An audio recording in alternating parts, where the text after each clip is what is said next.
1490 WAKR. And yes, indeed, it's time to go to film school. Always look forward to our Friday visits with film study professor Joe Fortunato. Takes time out of his studies and teachings to join us on Friday mornings. And Joe, you're going to go to a comedy that I just loved for many, many years. And my friend, I'll let you take it from there. Well, you are not alone, my friend. Good morning, everybody. Yes, today we are going to talk about one of the most beloved comedies, probably of all time, and that is Animal House from 1978, which is celebrating its 45th anniversary this year, if you can believe it. Released on July 28, 1978. It was directed by John Landis, written by Harold Ramis, Chris Miller, and Douglas Kenney. Of course, it stars John Belushi and many other people, Tom Hulce, Tim Matheson, Karen Allen, a young Kevin Bacon, Bruce McGill, so many faces there that you recognize. It didn't get any Oscar nominations, not surprisingly, but it did get a WGA award, Writers Guild Award for Best Comedy Writing, and it had the People's Choice Award for Favorite Non-Musical Motion Picture. Upon its release, it earned an unprecedented $142 million, which made it the biggest comedy hit of all time at that time. It was named as one of the 50 greatest comedies of all time by Premiere Magazine, and the line "Toga, Toga" was voted number 82 best line by the AFI 100 list, which is kind of funny because it's two words, but it's an inspired line. Actually, speaking of togas, that the movie actually kind of spurred a whole renaissance of that sort of thing. Toga parties were popular in the 50s and 60s, and they became a huge thing, a huge fad all over again across America in the late 70s and beyond.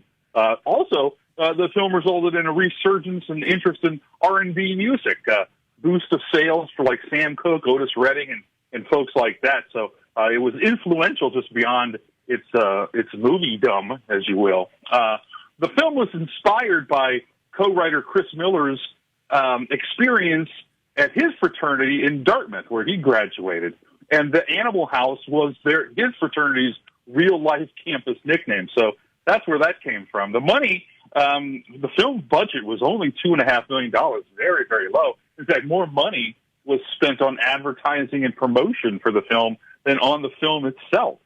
One other thing that's kind of funny is they went to over 250 schools to look for somewhere to film this movie, and everybody rejected them because they thought the script was too raunchy.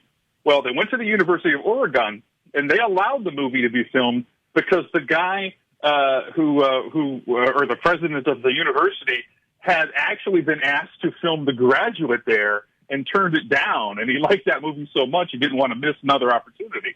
So they actually said yes to Animal House being filmed at the University of Oregon. Wow, I'd never know. These are great tidbits pertaining to the show. I know you like to get into casting stuff. Yeah, the film was the debut of Kevin Bacon, his first film, as well as Karen Allen, who would later go on to star in the Indiana Jones films. Donald Sutherland, who has a role in the film, was so convinced that the movie wasn't going to do anything that he just accepted a flat fee of $75,000, which actually made him the highest paid cast member. He accepted a flat fee instead of taking a percentage, which he was offered. Now, if he had taken that percentage, it would have been $3 or $4 million. So bad decision on Donald Sutherland's part, although he has said that this is one of his favorite films. John Belushi had to fly back and forth from Oregon to New York twice a week to shoot Saturday Night Live, which he was currently on at the time. So that was a tough one for him. Now, you mentioned casting. In addition to John Belushi, the film was originally going to star Chevy Chase, Bill Murray, Dan Aykroyd, and Bill Murray's brother, Brian Doyle Murray.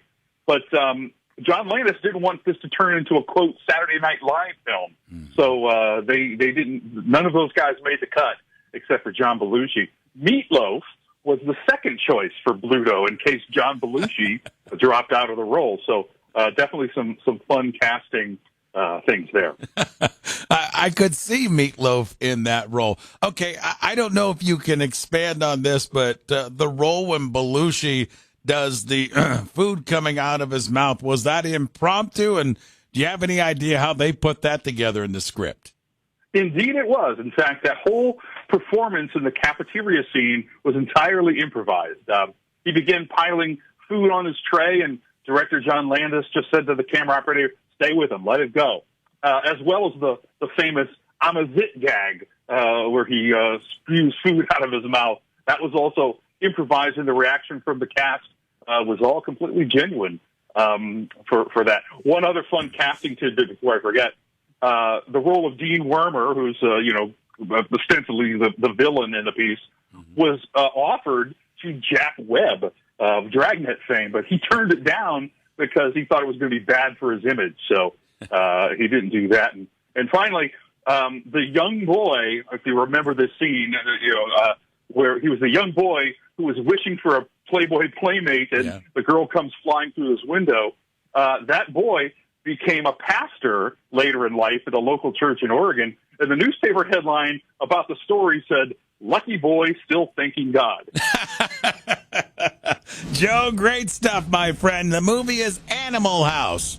As we went to film school again today with film study professor Joe Fortunato, who pencils us in on his calendar Friday mornings. Joe, my friend, thank you again.